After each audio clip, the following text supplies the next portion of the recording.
To lock apps with passwords on Samsung Galaxy A57 5G, first of all, you will need to set up secure folder for your device.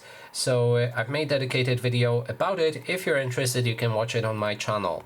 Now when it's ready, we can navigate into secure folder app that was created along with it. Now, as you can see, there's multiple different apps here. We can click on the plus button to add the app, for example, Facebook.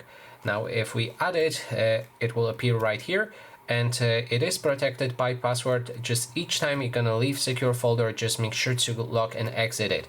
That way we'll need to unlock our device, and then we'll be able to access the Facebook app that I've added. Keep in mind that Facebook app still appears on your phone, but this app is different instance than the app in our secure folder. I will show you that right now. So now if I try to open running apps, in the background there's the app from secure folder with this icon, and then the other Facebook without this small icon. And that is basically everything. Thanks so much for watching.